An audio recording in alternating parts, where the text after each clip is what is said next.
કેમ બેન સારું છે ને સારું હો, તમારે કેમ છે? અમારે મજા છે હો બેન. બેટા પાણી લેતા આવજે.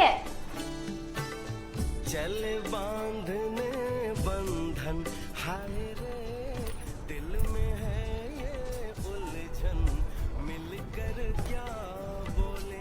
અમને તો બેન છોકરી ગમે છે, તમારો શું વિચાર છે? છોકરો તો અમને ગમે છે બેન.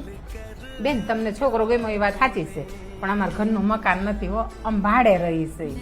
બેન છોકરો સંસ્કારી અને કમાવ છે ને એટલે ગમ્યું છે, અને ભાડાના મકાનમાં તો અમે રહીએ છીએ, અને મારા દીકરીના ભાગમાં હશે તો તમારે મકાન થશે, અને ભાગમાં ન હોય તો હોય ઈ પણ વેચાઈ જાય. દીકરીને એકલી મિલકત જોઈને તો નહીં દેવાય ને બેન. બેન તમે વાત કરીને મને બહુ ગમી હો બેન. તમે મારા દીકરાના સંસ્કાર જોયા, તમે અમારી મિલકત ન જોઈ, અમારા ઘરનું મકાને નથી. અમને એમ થયું હતું કે શું જવાબ આવશે મારા દીકરાનો, હા આવશે કે શું કહેશે એમ. અત્યારે તો છોકરીવાળાની કેટલી માંગ હોય છે. દીકરીના માવતર એમ પૂછે તમારા દેશમાં જમીન છે, તમારા ઘરના મકાન છે, એવું બધું હોવા છતાંય હા નથી પાડતા.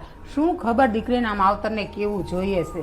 બેન અમે તો ઈ વિચારના માણસો છીએ ને કે આપણો નાતીલાનો દીકરો હોય, સંસ્કારી અને કમાવ હોય ને એટલે દીકરી દઈ દેવાની, તો આપણી દીકરી સુખી થાય. પછી છે ને બેન દીકરીની ઉંમર થઈ જાય અને ભાગી જાય, પછી આપણે હેરાન થાય ને દીકરી પણ હેરાન થાય. એ કરતા એનો સમય થાય ને એટલે સાસરે મોકલી દઈએ ને એટલે ઈ પણ સુખી અને આપણે પણ સુખી. બેન તમારી વાત મને બહુ